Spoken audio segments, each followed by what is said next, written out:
大家平安，平安。让我们在主日的早晨，昨天呢有没有被这个地震，把大家摇醒，还是摇晕了呢？我们要来到主的面前，在早晨我们来领受从主来的平安，他的平安与我们同在。我们一起从座位站立起来，我们要来赞美这位神，我们要来预备我们的心，来到这一场礼拜当中，来经历神的同在，神的平安。敬拜你，全能者神，有谁能像你？我敬拜你，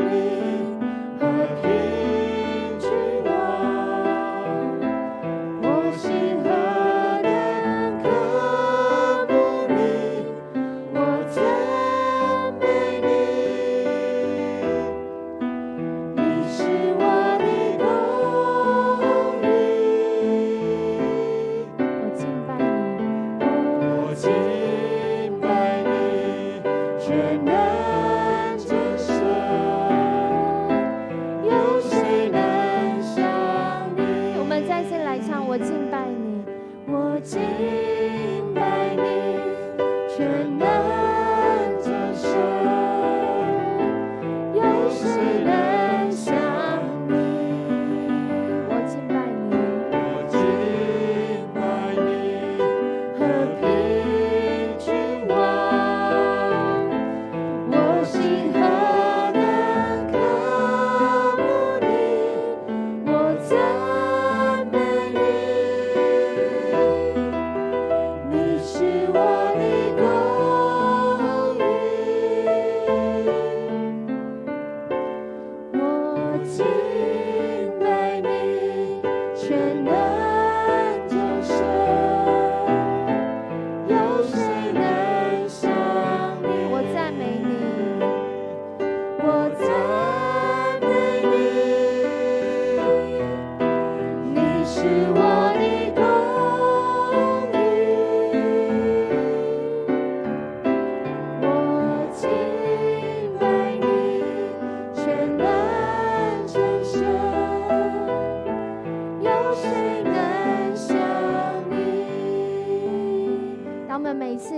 说：“我敬拜你，全能真神，有谁能像你？”我们真的是在昨天的地震中，真的是经历到，有谁能像神一样？唯有他能够震动大地，唯有他能够掌管这个全地。也让我们知道，原来我们能够平安，真的是神的保守跟带领。所以我们更是因着认识这位赏赐我们平安的主，我们要来到主面前祷告。我们一起来读这段经文，请要常常喜乐，不住的祷告，凡事谢恩，因为这是神在基督耶稣里向你们所定的旨意。我们要常常喜乐，不住的祷告，凡事谢恩，因为这是神在基督耶稣里赏赐我们救恩，让我们能够透过祷告来到他的面前，透过敬拜，透过祷告，透过礼拜，我们要来献上我们的感恩。在这个礼拜当中，什么是你最感恩的事呢？什么是你觉得我最想要改变的事呢？我们就要献上祷告，来到神的面前，我们一起开口来祷告。主耶稣，我们感谢，谢谢父神，谢谢爱心的主，谢谢你在我们当中，谢谢你保守我们，谢谢你在过去这礼拜你的供应，你对我们的爱，你对我们的保护，你所赐的健康，你所赐的信心，你所赐的勇气，主使我们盼望你是全能的主，你是爱我们的主，你是万军之耶和华，是万王之王，一切都是你所造。主，我们感谢你，我们赞美你，我们要称颂你的名，你的名是配得我们称颂的。主，我们透过这大自然的变化，我们更认识你。主，你是这么的伟大，但你也愿意为了我们，为了人，让我们能够明白你的心意。透过礼拜，透过我们在这里的聚集，透过你的话语，让我们来认识你。为此我们献上感恩，因为有许多不明白的事，我们真的是不明白。然而在主你的心意当中，你让我们渐渐明白。我们也为此看见自己的缺乏，看见自己的软弱，看见自己的罪恶。我们更是要承认，来回转向你，离弃我们自己的罪恶，离弃我们的软弱，更是离弃主要在我们心里面的那些不安、焦虑、骄傲。主啊，使我们回转到你的面前。谢谢你透过会前祷告，使我们不论在哪里，我们都能够与你来连结。我们这样祷告，奉主耶稣的名求，阿们。请坐，我们要继续来祷告。我们要为我们当中需要医治与释放的，我们一起来读这段经文。又说，你若留意听耶和华你神的话，又行我眼中看为正的事，留心听我的诫命，守我一切的律例，我就不将所加与埃及人的疾病加在你身上，因为我耶和华是医治你的。神自己启示他是医治人的神。在我们当中，你需要医治吗？你需要恢复吗？是在身心灵的健康上，还是在婚姻感情、产业，还是在我们的事业跟工作当中，或者是我们当中有人是学生或儿女是学生的，以及我们的人际关系需要被医治、被修护。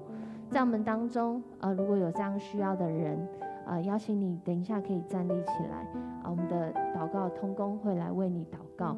那如果没有站立起来，你坐在位置上，你也可以为你自己的需要，或者是为你身边人需要来祷告。我们就在这个时候，如果你有需要，你可以站立起来。那我们就在这个时候，我们一起同声开口来祷告。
求你的面，因为你是赏赐从你来怜悯，赏赐从你来医治，赏赐从你来安慰的主。主，我们为我们当中的弟兄姐妹，包括镜头前面的弟兄姐妹，在那身心灵的软弱当中，主啊，要再次因着主你的名，因着主你是耶和华拉法，你施行你的医治拯救在我们的生命当中。寻求你相信你的人，主，在今天在此时此刻，主，我们就要得着医治。主，谢谢你与我们同在，主，你使我们的生命因着你大有盼望，无论是在那顺境逆境当中，主，你都为我们有所预备。谢谢你爱我们，使我们来到你的面前。我们再一次向你献上感谢，祷告是奉主耶稣的名求，阿们。我们要继续来祷告，我们要来为主日守望。弟兄姐妹，我们每一次来到主的面前，都是应当要来赞美他的名，因为他是配得我们赞美的。我们一起来读这段经文，请。主啊，你所造的万民都要来敬拜你，他们也要荣耀你的名，因你为大，且行奇妙的事，唯独你是神。所以我们要来赞美，我们要来敬拜这位为大而且配得我们赞美的神。我们要在这个主日一起来赞美神的时候，我们也为我们所预备的所有的服事，让我们的服事领受这个从天从神来的能力权柄，使被服事的同工以及在服事的我们都一起得着益处，一起来荣耀神的名。我们为我们自己的生命来祷告，让我们跟神有和谐美好的关系，也为新堂这个宣教中心跟57周年庆典来祷告。33号昨天青年牧区我们再去看一次，再去在那里做一个祷告。这是一个我们所预备在未来神要使用的地方，成为一个宣教的中心，成为一个很多人要聚集在那里敬拜上帝的地方。我们也求神来带领今天早上8点他们阿嘎北户外礼拜已经出发在这个路途当中都有主的平安有主的喜乐，有主的福音与他们同在。也为今天下午有许多的会议，还有接下来礼拜2有这个领袖小组的总聚，一切都顺利，求主来掌权。我们也要为社区事工祷告，让我们的社区成为一个福音跟福利双福的管道，使人透过这个管道，不仅是在他自己生活上得到益处，更是在他的生命当中得到益处。我们也要求神的智慧来帮助社区的事工，在社会急速的变迁当中，可以有好的机会资源来见证福音的大能。也求神来预备同工志工，明白神的旨意。当我们来服侍的时候，我们真的是不只是一个付出的人，我们更是透过这个付出来领受神对我们的心意。在这个时候，邀请大家，我们站立起来，我们一起开口来祷告，我们一起开口为主日祷告，我们一起开口为下午的会议各样的事情来祷告，我们一起为社区来祷告，我们开口来祷告。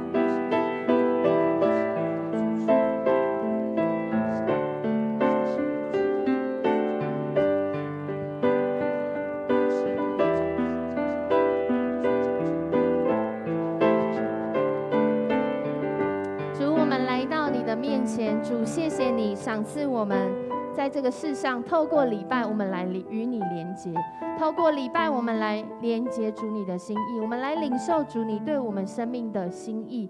你也让我们透过在教会当中的这些服事，透过这些事工，透过在这里的聚集，主，我们就好像这些火苗，我们就好像这些火，我们就好像这些灯跟光来照亮在这周围的人，也使我们自己的生命被主来照亮。主，我们在这个主日，我们要将所有的弟兄姐妹带到你的面前，更是为我们刚所带导的事情来向你献上感恩。你使用我们，让我们有限的生命可以活出那无限的盼望。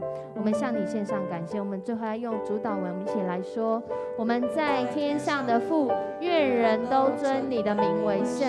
愿你的国降临，愿你的旨意行在地上，如同行在天上。我们日用的饮食，今日赐给我们，免我们的债，如同我们免了人的债。不叫我们遇见试探，救我们脱离凶恶。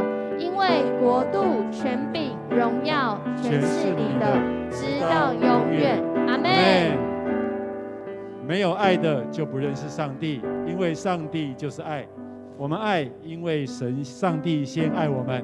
各位弟兄姐妹，让我们一起用这首诗歌，我们来赞美我们的神，让爱走动，让爱在我们每个人的心里面走动。走过伤心，走过泪水，让每一颗心再次飞起来，用你的心伸出你手，让每个灵魂再次活过来，让爱走动，让你的爱化成希望的种子，随风扬起。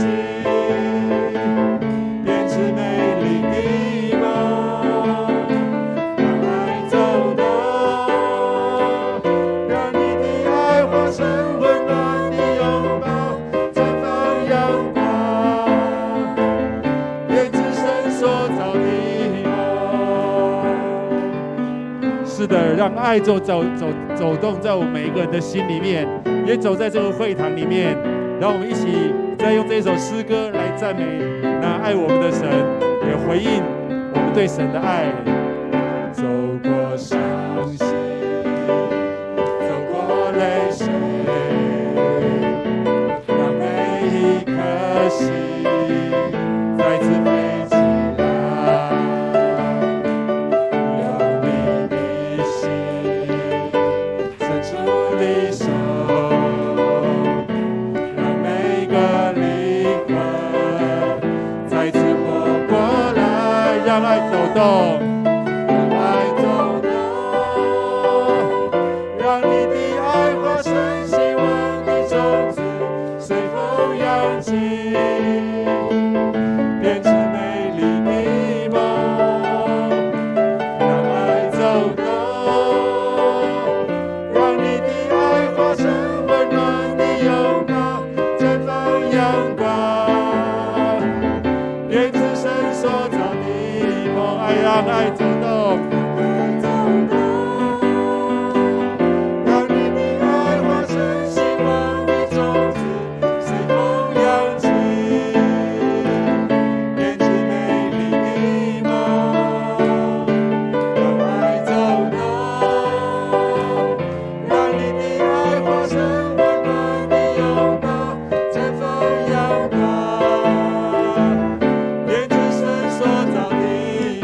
让爱继续的走动，让爱走动，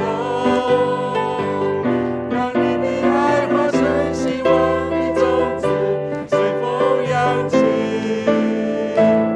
编织美丽的梦。让爱走动，让你的爱化成温暖的拥抱，绽放阳光，编织神所造的。让我们绽放阳光，来编织神所要做给我们的梦。绽放阳光，绽放阳光，伸出神所造的梦。绽放阳光，编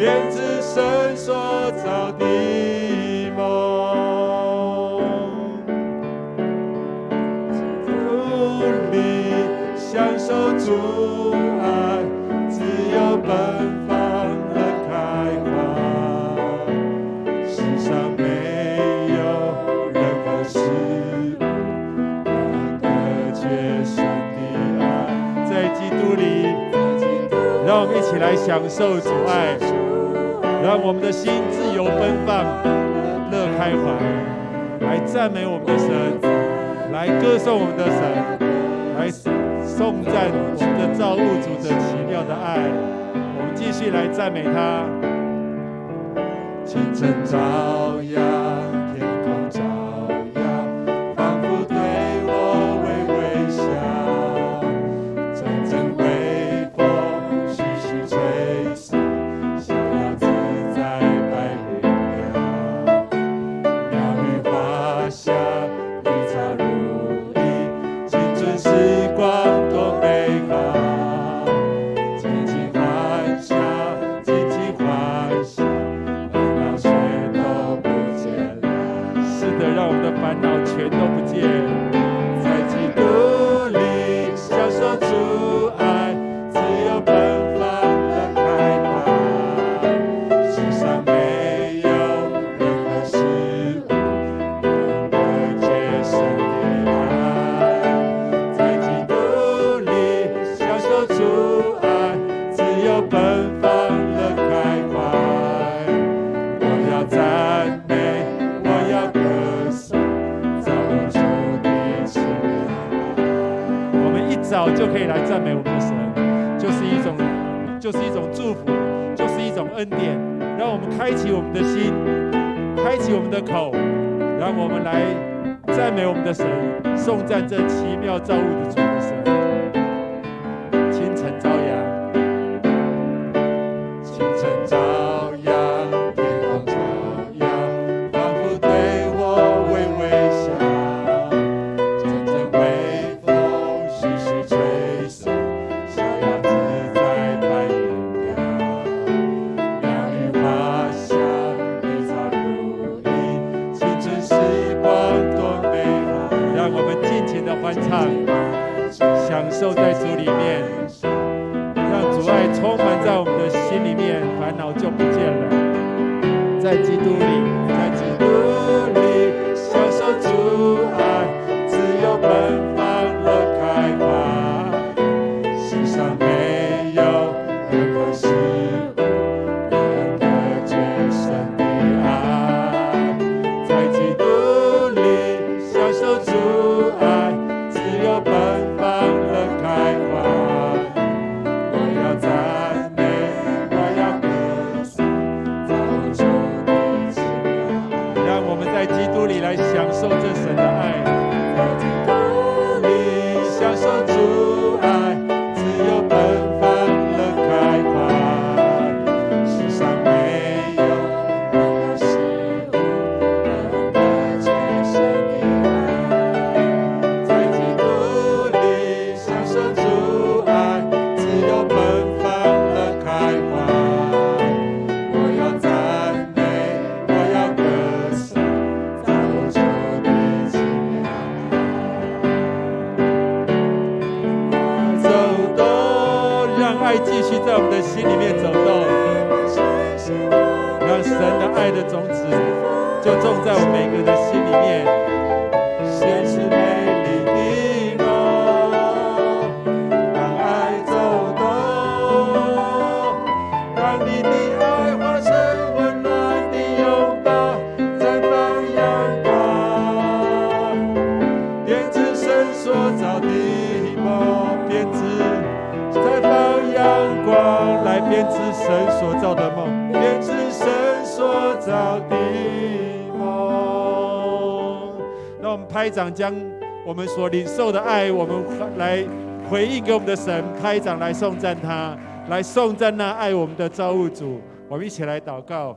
主耶稣，我们谢谢你，谢谢你带领我们，谢谢你保守我们，谢谢你看顾我们，更谢谢你，你用你的慈神爱所牵引着我们，带领我们，拉着我们来亲近你。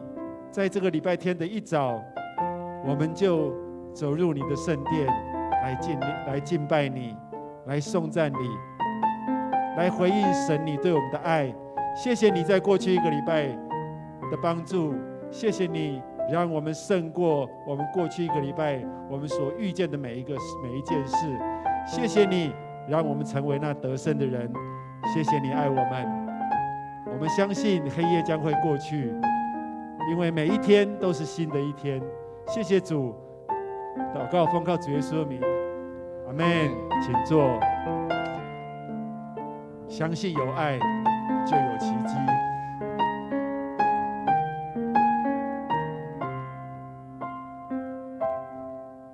黑夜将过去，未来不再迟疑，牵起我的手，你给我勇气。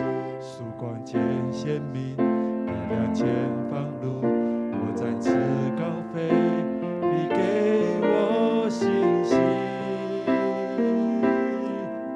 只要相信，相信就有奇迹，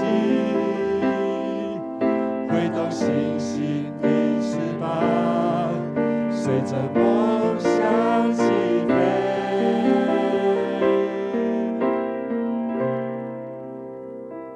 相信有爱就有奇迹，不轻言放弃，只要打开眼睛，手牵手一起就不孤寂。相信有爱就有奇迹。虽然逆着风，你给我勇气，回望那佳美之地。相信有爱就有奇迹，在爱里面没有惧怕，要相信，因为我们的爱是从神而来的，因为上帝就是爱。黑夜将过去，未来不再迟疑，牵起我的手，你给我勇气，曙光渐鲜明，点亮前方路，我展翅高飞，你给我信心。只要相信，只要相信就有奇迹。相信就有奇迹。挥起你信心的翅膀，挥动星星跟着神所为我们造的梦，我们来起飞。随着梦想起飞。对自己来说，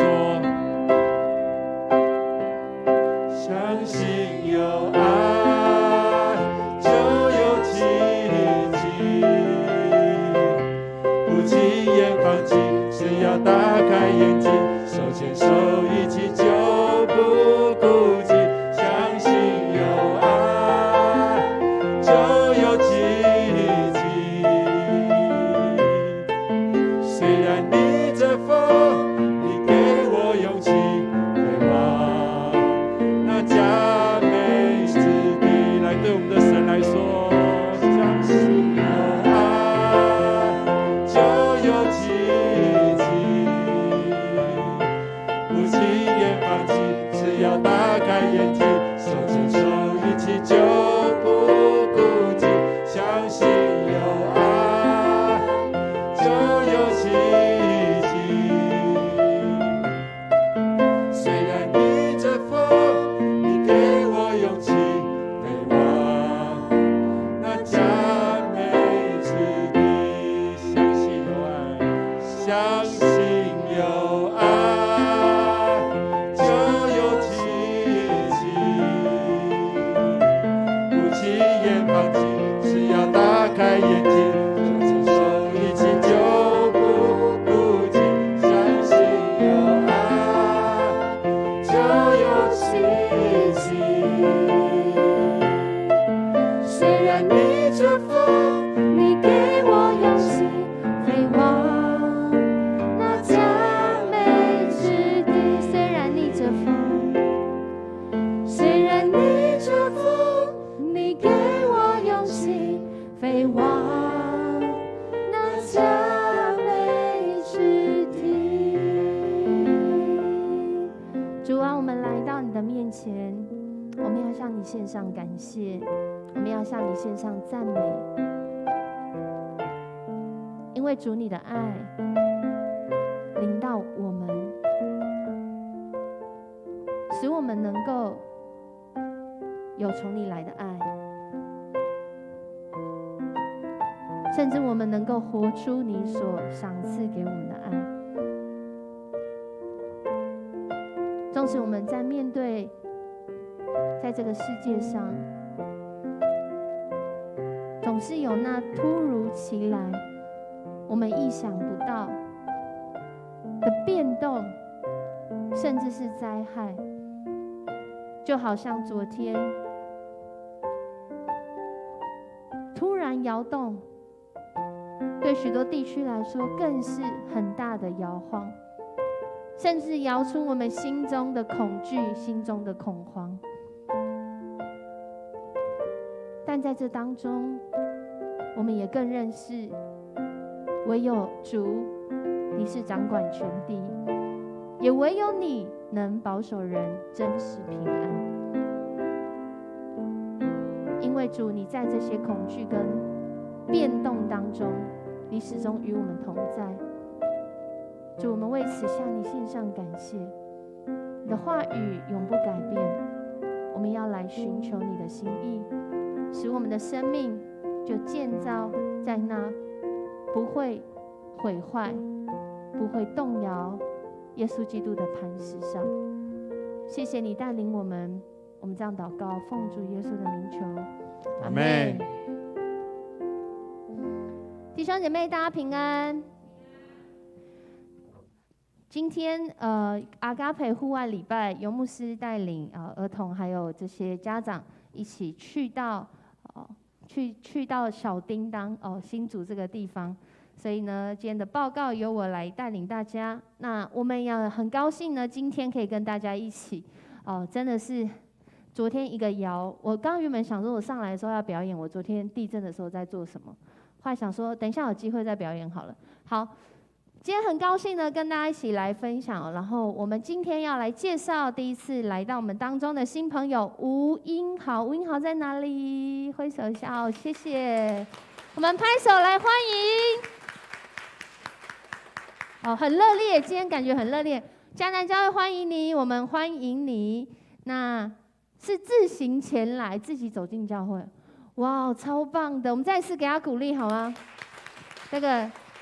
一定有一个很美好的故事在这当中我们也要继续的来邀请你，也可以参与在我们当中。那我们接下来是消息的报告可能这个字有点小，我们可以用听的如果在线上的朋友可以看得更清楚。那在10月2号当天呢，会有这个会员的合会，会有这个长老执事的选举，临时会员合会长老执事的选举。那我们有长老执事的这个资格名单跟会员名册，在1楼公布栏。现在1楼不一样嘛，所以是下去右边的地方，就在名牌柜的中间。OK， 那我们在10月2号呢，只会有一场礼拜，跟旁边说一场礼拜。对，几点呢？好，要记得当天一场礼拜9点半，10月2号。那我们在2023年的长职选举呢，我们要选出长老5名，执事8名。哇，好多人跟旁边说大有盼望，真的很有盼望。因为当教会被兴起，有许多的弟兄姐妹，我们愿意来跟随，成为同工的时候，这个教会就大有盼望。阿们吗？所以我们要来预备，要预备什么？我们要来为上面的这些被提名的候选人来祷告，然后我们要出席当天的这个投票。所以我们在这上面呢，有17名符合长老候选人名单我们要在这当中选出5位，然后我们要在这个执事的候选人名单有16位执事候选人名单，我们要选出几位？记得吗？8位，没错。所以我们要为我们当中的弟兄姐妹来祷告。选上是一个荣耀没选上了也很荣耀，因为你被提名了，代表在教会当中大家肯定你的服事。我们也要持续的来守望，为我们弟兄姐妹的服事，为我们弟兄姐妹在这里的线上来祷告。所以记得要出席当天一场礼拜10月2号。那如果有任何异议的呢，在9月25前要向小会书记陈明哲长老提出。那当日若无法参加的陪参会员，也就是你已经受洗在你的会籍在迦南教会请你在10月1号前用书面的方式向小组长或小会书记陈明哲长老来提出。OK， 那我们下主日呢会12点9月25号的时候会在这个第407次的长子会在401教室。那请各单位呢提出这个报告 PPT 预备心来参与。那如果无法参加，请提前向游牧师请假。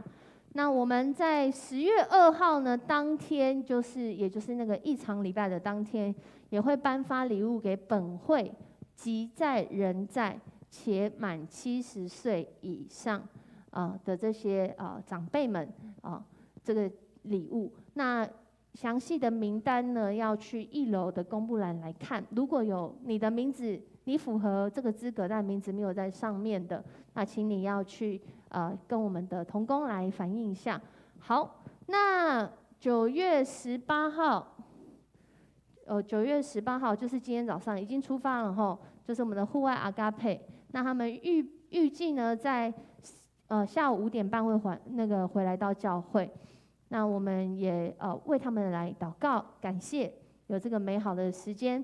那原定这个下礼拜6，应该说这礼拜6的吴荣恩弟兄跟何雅乔姐妹的结婚礼拜因为因为这个疫情的关系延期好，那我们要继续为他们祷告。那我们也为职壮小组在10月10号。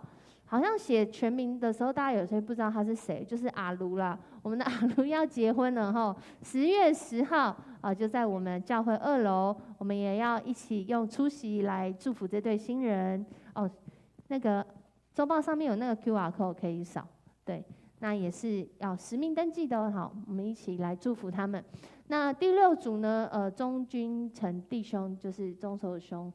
弟兄他的儿子在9月7号约11点左右在自宅蒙主恩召安息主怀求主安慰的灵跟遗嘱同在求主来真的是与这家人同在。那其他的消息呢，就是我们可以看周报。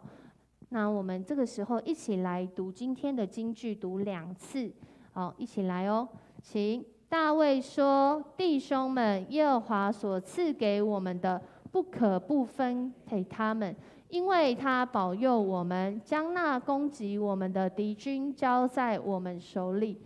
这事谁肯依从你们呢？上阵的得多少，看守器具的也得多少，应当大家平分。”撒母耳记上30章23到24节，我们再读一次。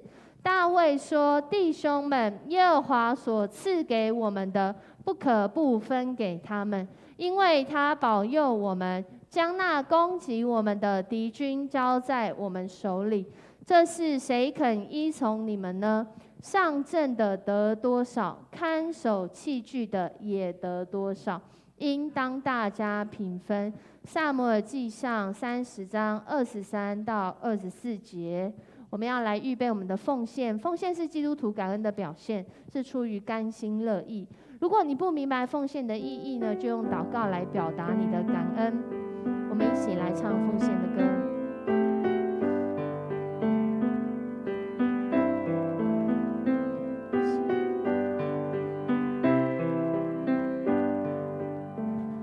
赐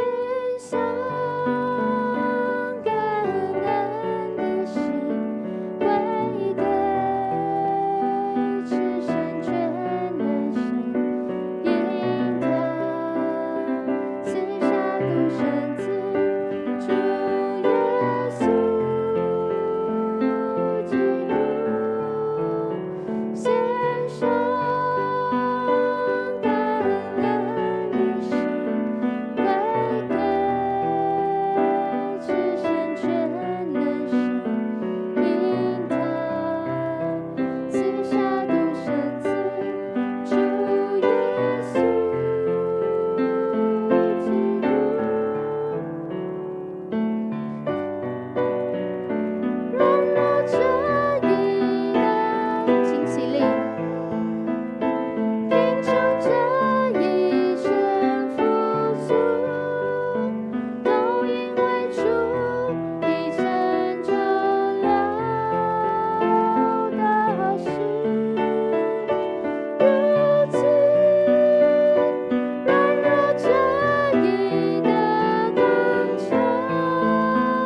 神主耶稣，我们满心的感谢你。你是我们的高台，你是我们的避难所，你是我们随时的帮助，你是我们一次又一次站起来的力量。主耶稣，我们真的是要满心的感谢，满心的赞美你。主耶稣，我们先献上我们的时间、才能、金钱作为圣工所用，愿主你悦纳。我们将满心的感谢、祷告、奉靠耶稣基督的圣名祈求，阿门。弟兄姐妹，请坐。我们要一起来分享神的话语。神的话语记载在撒母耳记上30章17到25节。撒母耳记上30章，我们最近一直都在分享有关这一段大卫的故事哦。我们要一起来读在今天的经文。那我们可以一起来看 PPT 的荧幕这个版本，是现代中文译本的2019年版。我们一起来读哦。预备好了吗？好了，请。大卫从黎明直到次日晚上，击杀他们，除了400骑骆驼的少年人之外，没有一个逃脱的。亚玛力人所掳去的财物，大卫全都夺回，并救回他的2个妻来。凡亚玛力人所掳去的，无论大小、儿女、财物，大卫都夺回来，没有失落一个。哦，不好意思，我按了。大卫所夺来的牛群、羊群，跟随他的人赶在原有的群畜前边说：“这是大卫的掠物。”大卫到了那疲乏不能跟随，留在比梭西的200人那里。他们出去迎接大卫，并跟随的人。大卫前来问他们安。跟随大卫人中的2人和匪类说：“这些人竟然没有和我们同去，我们所夺的财物就不分给他们，只将他们个人的妻子儿女给他们，使他们带去就是了。”大卫说：“弟兄们，耶和华所赐给我们的，不可不分给他们，因为他保佑我们，将那攻击我们的敌军交在我们手里。这事谁肯依从你们呢？上阵的得多少，看守器具的也得多少，应当大家平分。”大卫定此为以色列的律例典章，从那日直到今日。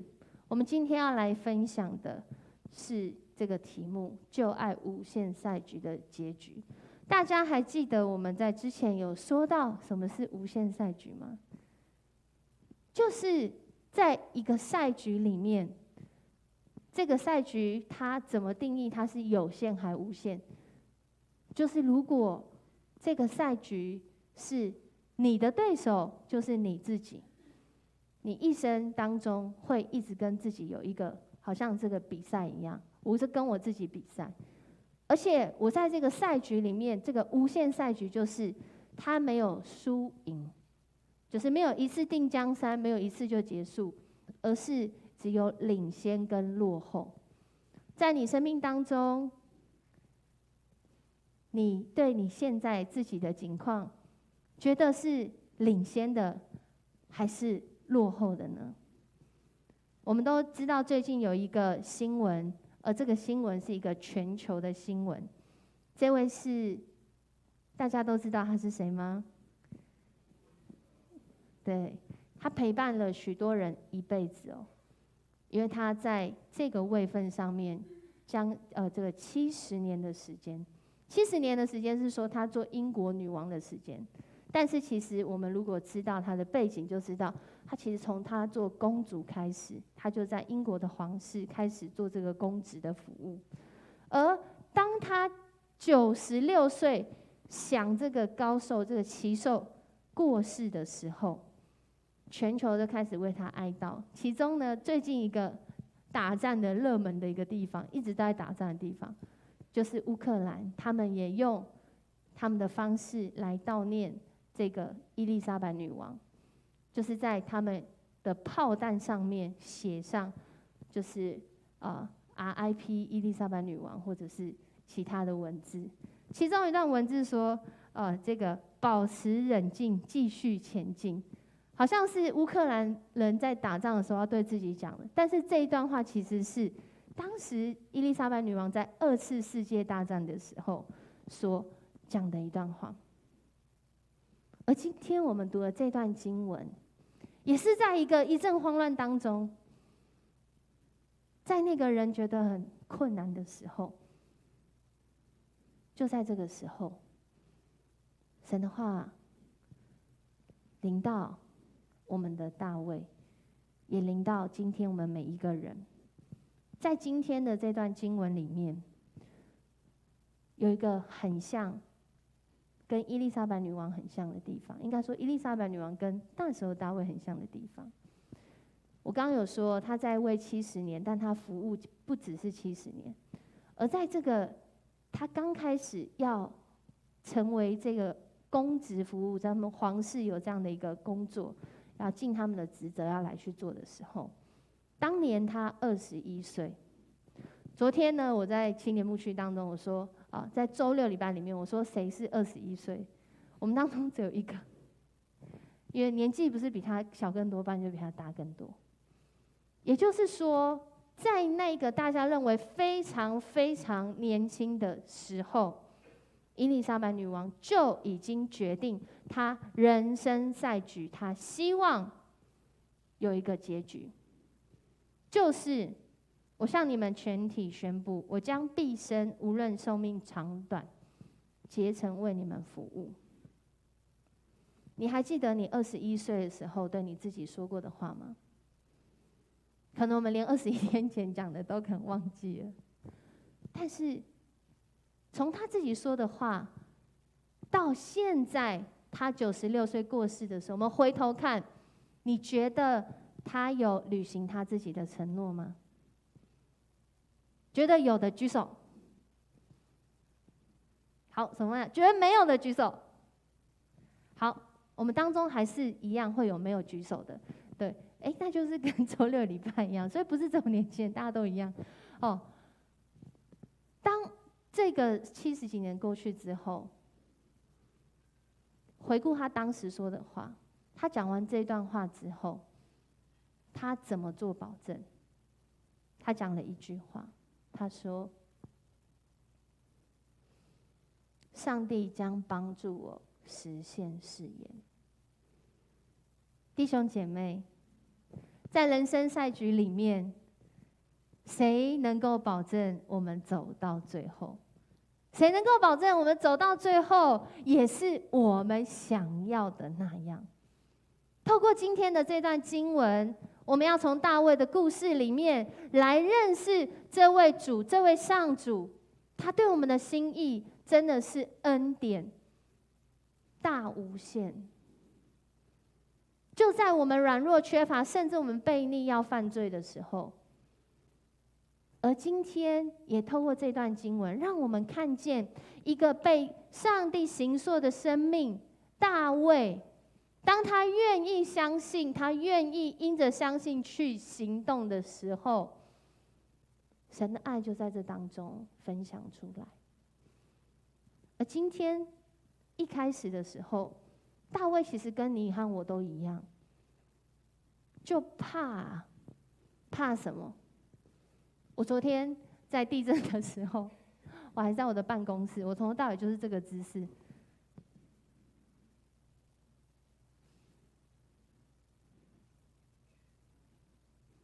就这样摇很久，然后摇到游牧师都走出来，就看说：“你也惊哦，你也惊哦。”他就一直想要确定说我还好吗？这样，我说我觉得好晕，好晕。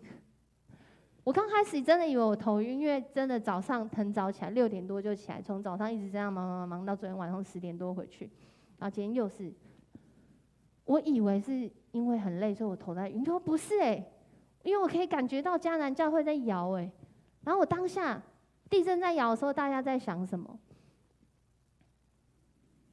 我当下在想，我们教会的跟地基有没有盖好？因为已经有点久没这么摇。后来回去看，其实我们才2级而已。所以我们可以想象一下，在台东，在正央，住在华东地区的人，哇，那个感受很强烈哦。但是也透过这个摇晃，我们知道我们生命当中真正的惧怕是什么。其实大卫在今天的经文当中，这是一段故事，而我们今天读的经文是它的最后面。这段故事其实从27章就开始了。撒母耳记27章开始是从一件事开始，从一个不太确定的一个状态开始。大卫可能因着他生命中不确定，他想要去寻求那个安全，但是他知道他一直待在以色列的领土这个领域上面，他会遇到一个很大的麻烦跟灾难，就是扫罗要一直来追杀他。所以呢，他就决定，他心里想，我们一起来读这段经文。他心里想什么？总有一天我会落在扫罗手中，我最好还是逃到非利士去，这样扫罗会放弃在以色列境内搜寻我，我就能摆脱他的毒手。所以说得很好啊，敌人的敌人就是朋友。所以呢，扫罗的敌人是非利士人，他就是我的朋友。我就去躲在那个地方。结果当人真的是这样去想，他帮自己想了一个很好的方式，他这样去做的时候，扫罗真的没有来杀他。但是他去投靠的那个人是谁？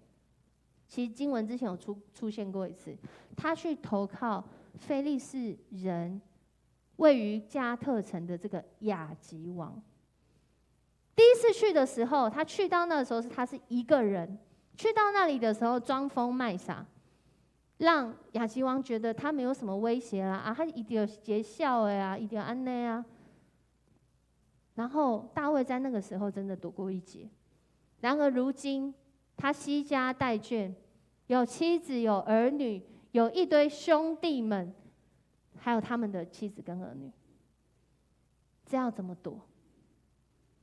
需要有一个三方势力来帮助他，于是他去找了亚吉王来成为他的帮助。而这次亚吉王看他不太一样喽，近几不是节孝的嘛？现在怎么突然带了一个团队，而且这个团队有点多人，600个人，就来投靠他。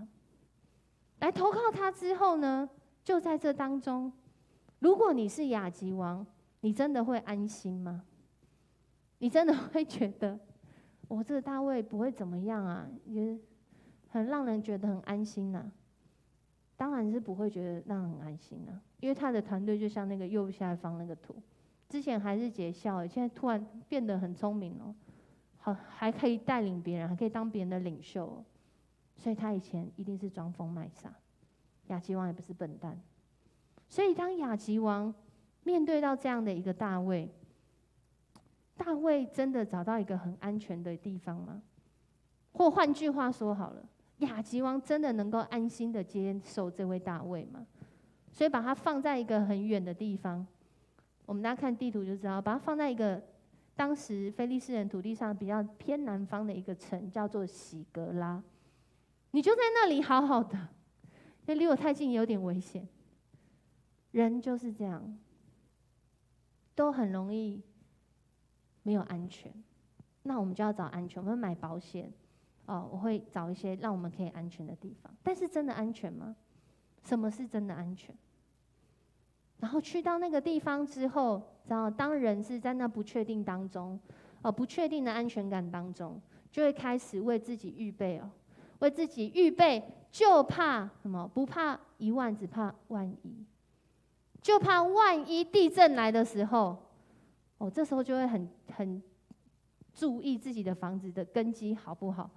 注意我们这个墙壁有没有裂缝，注意我们这个梁有没有裂痕，就怕万一没有办法保护我们自己怎么办？所以在这段经文的前面，我们现在在回顾27章27章亚吉王就问他去投靠人家，当然他也会为对方带来一些好处啊。亚吉王就问他什么？我们一起来读这段经文。这回你袭击了什么地方？大卫说是犹大南部，或说去了耶拉灭部落境内，或基尼人住的地方。大卫杀了所有的男人、女人，不让一个人活着回到加特去报告他跟部下活动的真相。这就是大卫住在非利士时所做的事。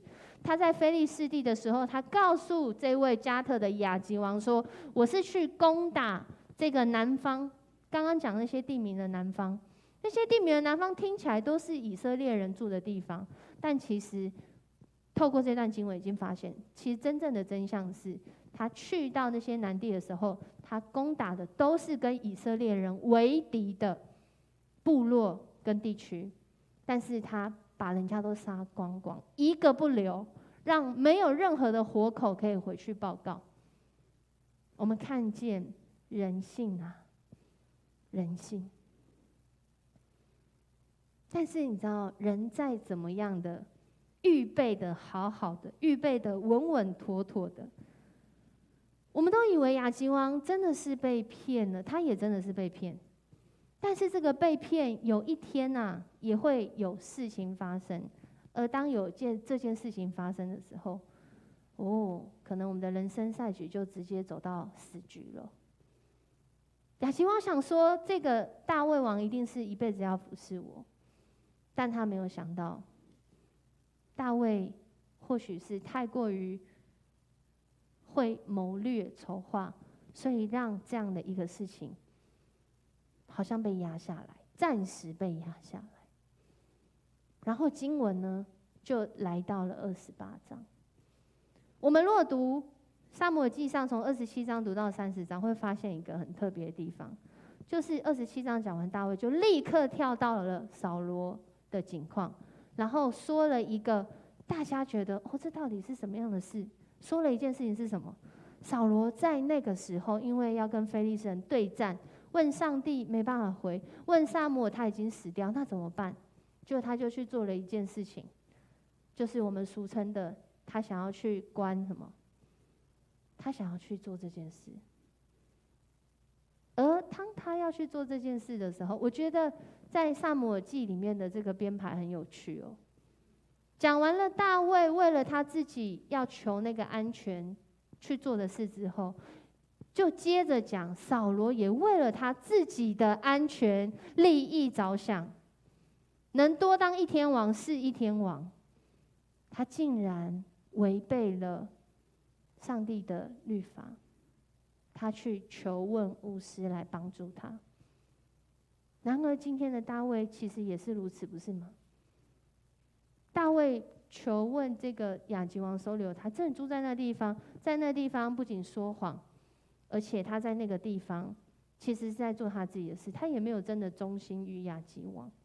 我们可以说这个人很聪明，但我们也可以说人性其实就是如此。当人面对自己的那个真实的不安全，真实的那个危难，甚至真实的困境的时候，人往往为了要活下去，我们做了让自己可能未来想了都会后悔的事。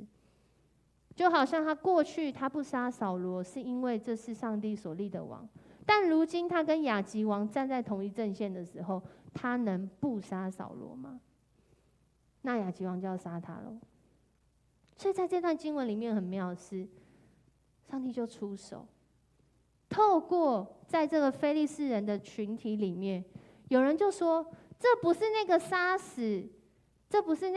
死千千万万的大卫吗？扫罗杀死千千，大卫杀死万万，怎么会放他在我们这个地方？他杀的那个万万，每个万万都是非利士人啊，但是他今天却在这个地方，他不能跟我们去打仗，因为他不保险，因为他很危险。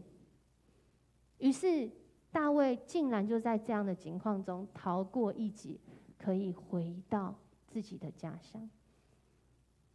而当他们回到自己的家乡，遇到更为难的事。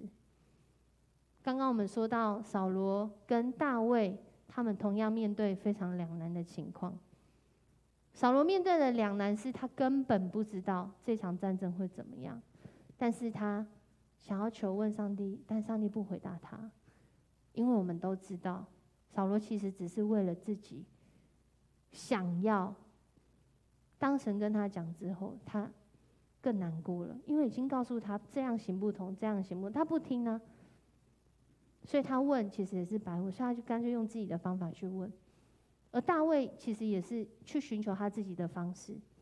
然而这两位我们所知道上帝拣选的君王，他们为什么结局这么的不一样呢？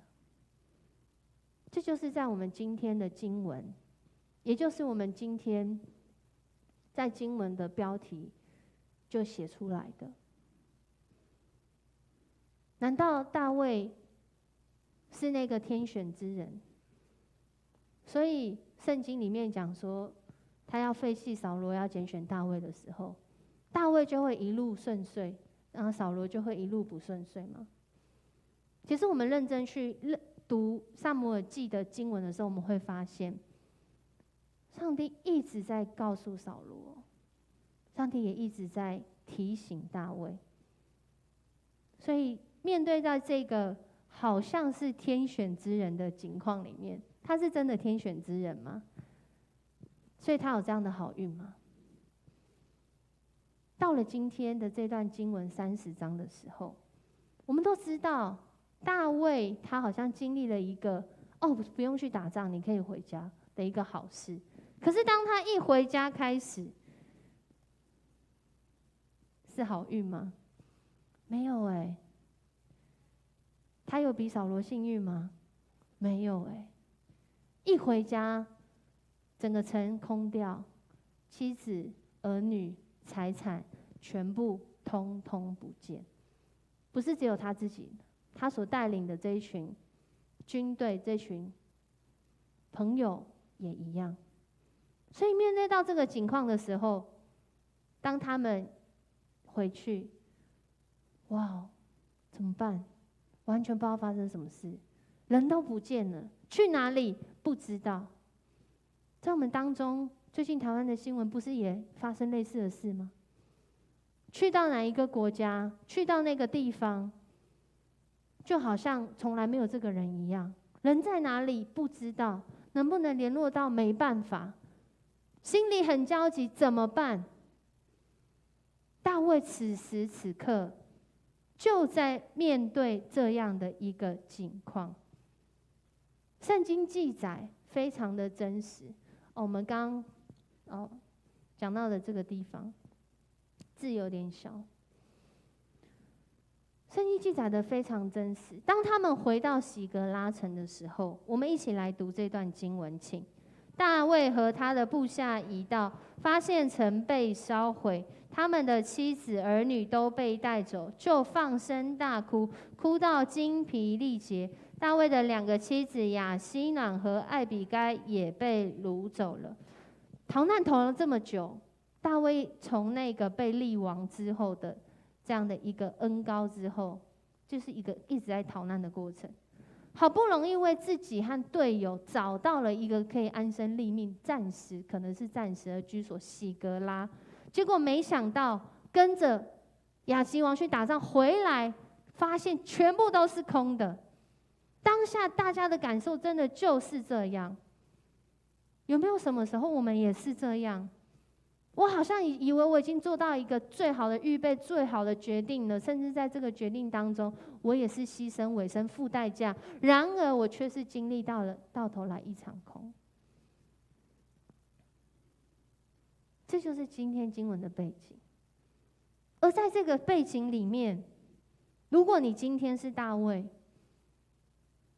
我们来选一下好了，你会怎么回应？以上哪一个是你的选择？我来念一下哈。上帝，我不想努力了，怎么逃都没有用，怎么逃都死路一条，我就这样。甚至我决定我不相信了，我相信没有用啊，反正就是死路一条啊。还是你会像有一些选择是，那朋友我们就原地解散好了，因为你们有没有发现，其实大卫就是衰啊。大卫就是衰，全家因为他而衰，跟他有关系的都衰，因为都要逃难嘛。然后或者是你的情况是什么？回去之后，到底是谁没有把门关好？是哪一个今天要职业，竟然让人家攻进来？我要军法伺候，我要找出凶手，一定有人做错什么事，所以我们今天才发现这件事情。或者是你是第4个，没有话可以讲，会有其他很多想法。不论我们人生在学，我们自己怎么看哦？就像我们一刚开始说到的伊丽莎白女王，在她人生当中非常多大型事件、国际的决定，2次世界大战，或者是我们历史课本读到的，原来那些日不落国、殖民地区啊，一个一个独立的时候，都在她的任内，都在她当女王的时候，你怎么去面对在这些挑战里面？如果我们在这当中去栽种的是惧怕，是怪罪，甚至是自责，而就只有在这些情绪里面，刚刚大卫也有情绪哦，而且很有情绪，甚至他身边的人比他可能更有情绪。大卫陷入在这个窘境里面，他的部下就丢失这儿女，都非常痛心，跟他一样痛心，甚至可能就威胁他说要拿石头打死他。但是在这段经文里面哦，这段话非常的鼓励我们的心。上帝不是说你不能有情绪，上帝说不是说你不能在失落里面，而是在这个失落跟这个情绪跟面对到这样的一个挑战，我觉得我的人生好像以我自己的标准来说是落后的时候，是缺乏的时候，甚至我就真的在面对那失落的时候。今天的经文说，上主给他勇气。上主给他勇气，在和合本另外一个讲法是，大卫却倚靠上帝，心里坚固。不是说不会有情绪，甚至不会有负面思想，而是他学习神的做法。他仍然是有限赛局，他仍然是在那个时空很有限，一生的时间很有限，但他仍然遵循这无限的上帝，因为他爱慕，他渴慕，要活出上帝在他人生当中的想法，以至于他在这无限赛局的人生里面，他改变了他自己的生命。我们看到在这段经文里面，大卫他求问上主，我该不该去追击这些侵略者？他第一件事情是回到神的面前。当人以为我用自己的方式，或是我寻求神之后，我用我自己的方式去做的时候，以为我们是脱离了扫罗的手。其实你发现一路以来是上帝在保守啊。当我们做的跟神做的，其实同时都在进行。可是我们有没有意识到神为我们所做的？大卫他求问神，他求问神的时候，他不知道他们在哪里。神说去追，他就去追。在我们人生当中，其实很多时候也像这样。譬如说，你遇到的刚好，就这么刚好，怎么这么刚好？譬如说，你遇到的幸运，譬如说，你遇到的巧合，真的这么巧吗？哪有每次都这么幸运？然而，大卫他发现，他察觉这些刚好幸运跟巧合，可能是上帝给他的祝福、恩典，他就抓住，就去回应。而当人也很常是这样，当我们想要为自己在那个困境当中留点什么的时候，其实很多时候，上帝是问你说：“那你能做什么？”在今天的这段经文里面，大卫之所以能够将他的妻子儿女，这是一个喜剧哦，把他们找回来，其实有一个很重要的关键事件。这个关键事件是什么呢？就是他们竟然在路上就这么巧遇到了一个人。而遇到的那个人是一个奴隶。以当时来说，奴隶就像坏掉的谱架，就像坏掉的椅子一样，就是只要丢在一边。他已经生病了，3天3夜没吃东西。大卫的部下经过之后，看到有一个人在那边，是一个奴隶，就给他吃的，给他喝的，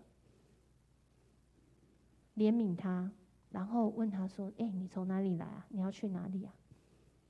结果没想到，这样的一个行动，上帝竟然使用了这个埃及人、亚玛力人的奴隶来回应大卫。回应大卫，原来你就是那个跟着来攻打我们居住小城，把我们妻子儿女带走的那一个军队。也因着他们的怜悯，让这一个奴隶，让这一个关键人物，看来是非常不起眼，甚至就是没用的，已经要死的，已经生病的，丢在那里3天3夜的，神却使用了这个人来拯救大卫和他军队的整家人。他们就开始去追，一直去追到，这是巧合吗？这是幸运吗？这是一个什么样子的经历？其实大卫的生命就很像是一个器皿，跟你和我一样。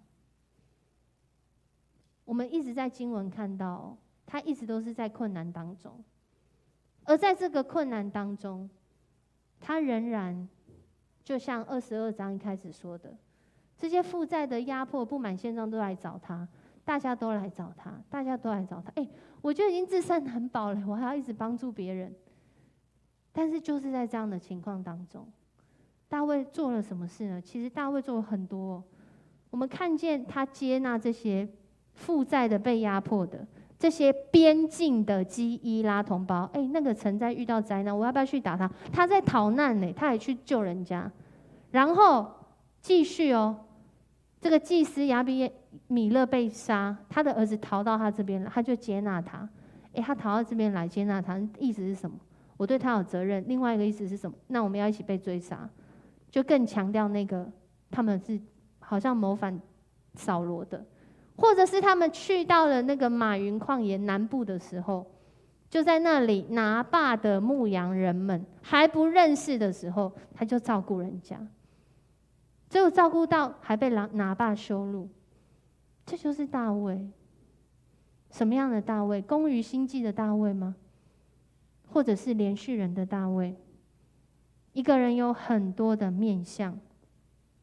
然而我觉得，就是黄牧师自己觉得，扫罗跟大卫非常不一样的地方。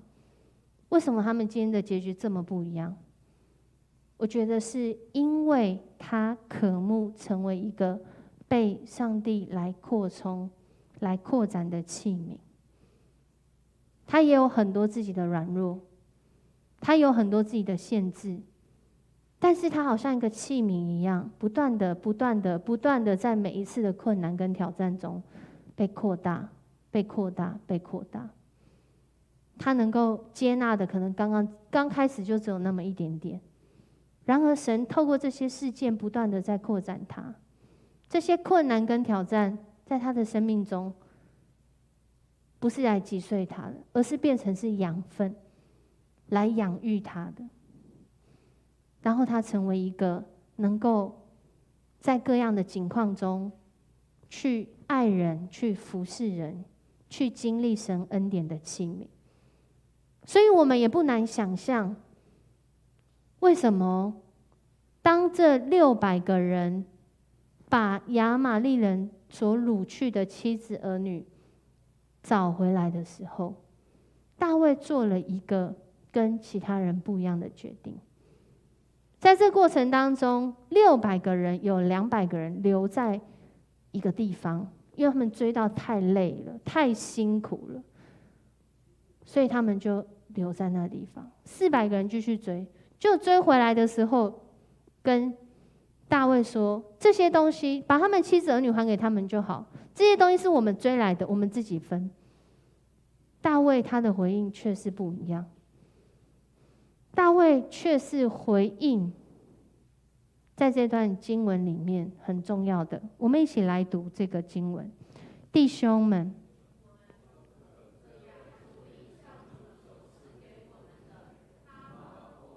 又使我们打败侵略者，谁都不能同意你们的话。所有的东西人人有份，守在后方的和上阵的应该平分。大卫表明说，这一切能够夺回是因着上帝的恩典，其实就是这一段的那个标题。请问一下，谁的人生没有难事？谁的人生没有遇到艰难的事？没有遇到困苦的时候，甚至软弱的时候？但是大卫他的选择是，他问神，他学习神的心意跟他的做法。就在他还很有限的时候，他就这样去做，他就这样去行。而这所带领的，我们不要忘记他们的背景哦，负债的、被压迫的、不满现状的、可能无家可归的，他带领的是一群这样的人。其实他在树立一种典范，因为这些人过去就是这些缺乏的。然而因着大卫所做的，他们看见的是，原来即使我再怎么缺乏，我再怎么有限，我在遇到什么样的困难，神仍然可以使用我来行出那正确合一的事。今天的经文当中，我们读到的，他能够说出这是上帝的恩典，所以我们要平分，是因着他知道这一切是来自于上帝的恩典。所以罗马书15章1到2节，我记得这是迦南教会某一年主题的经文，说我们信心坚强的人应该要帮助信心软弱的人。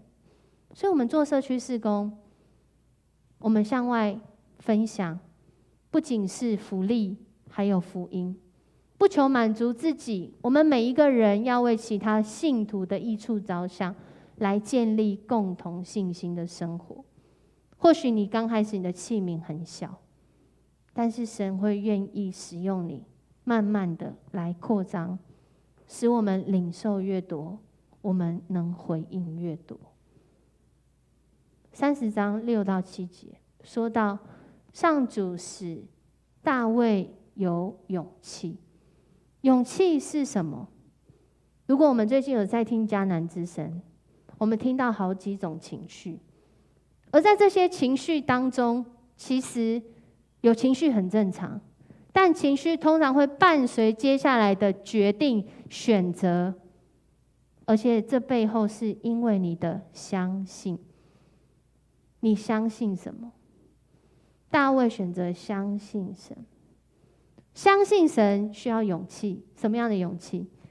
就是不仅是一种感觉、一种状态，而是即使环境是如此，我仍然用相信上帝他的心意。他的心意是什么？我就照着去行。所以勇气是正确行事的能力，即使环境都不是这样做的时候。在今天的经文当中，感谢神让我们有这样的一个祝福，让我们有这样的一个身份。什么样的身份？到新约的圣经的时候，跟我们一样在建立教会的保罗，他就有说，他说我虽然是信徒中微不足道的，原来我的器皿可能很小很小，甚至我根本不想让上帝装，然而上帝却赐给我这个特权。在这里写特权，和合本叫做恩典。也就是说，弟兄姐妹们，我们如今领受的恩典，其实也是我们生命中的特权。什么样的特权？就是我们能够将我们所领受的来告诉别人，来扶持别人，来给予别人。即使我们现在仍然是缺乏，其实我们现在仍然是害怕，我们仍然是焦虑。最近的新闻都讲到，刚开学，家长很焦虑，面对疫情再起的感觉，大家很焦虑。2次确诊，面对整个大环境通膨，谁不焦虑？然而，在这无限赛局当中，无限的主成为我们的依靠。不管现在我们领先还是落后，神预备我们。当我们愿意相信，我们就要来经历。我们虽然软弱，但可以靠主来刚强。而我们领受的恩典更多，我们就要有主的心意更多。我们领受的特权更多，我们就要有主的心意更多。我们一起起立来唱这首歌。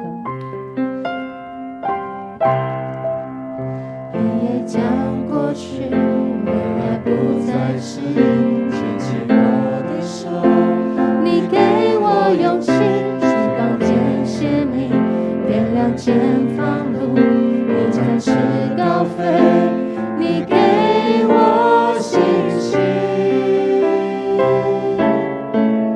只要相信，相信就有奇迹。挥动星星的翅膀，随着梦想起飞。相信有爱，相信有爱，就有奇迹。不轻言放弃，只要打开眼睛，手牵手一起就不孤寂。相信有爱，就有奇迹。虽然逆着风，你给我勇气，飞往那佳美之地。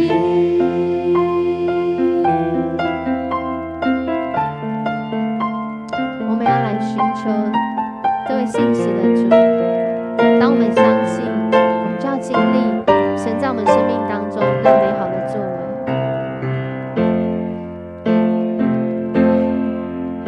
未来不过去，未来不再是，牵着我的手，你给我勇气，曙光间鲜明，点亮前方路，我展翅高飞，你给我信心。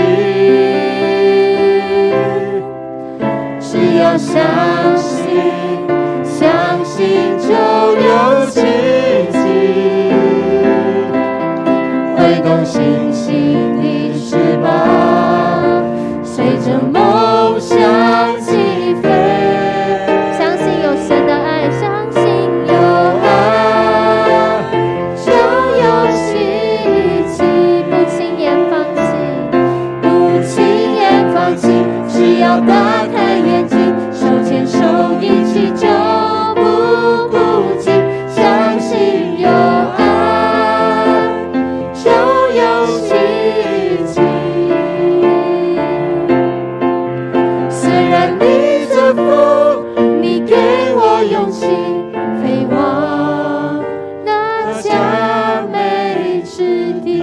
虽然逆着风，虽然逆着风，你给我勇气，飞往那佳美之地。黄牧师要祝福大家，今天回去你就开始在这个礼拜做一件事就好。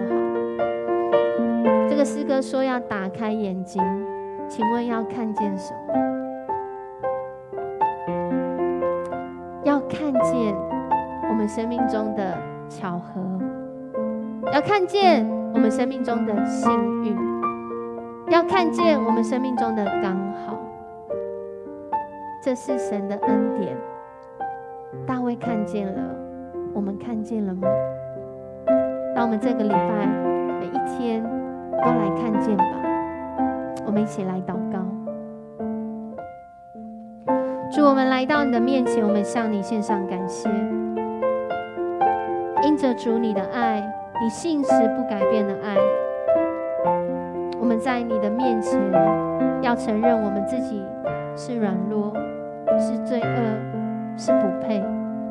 然而主你的爱不仅接纳我们，更看我们为宝贵，更是调整我们的生命，使我们这个原来受限于自己的器皿，一步一步的被主来扩张，能够承载主你美好的心意，在我们一生的年日当中。主，我们恳求主你赏赐主你的心意，赏赐那对主你心意的敏感和察觉，使我们所走的道路每一步我们都能够感受到恩典，经历到恩典，甚至我们分享这样的恩典。愿阿爸天父永恒的慈爱，耶稣基督已为我们担负这些忧伤、软弱、焦虑，使我们能够重新得力。圣灵你的感动，开启我们属灵的眼睛，使我们看见你的恩典在我们每一天的生活当中，从今时直到永永远远。阿们。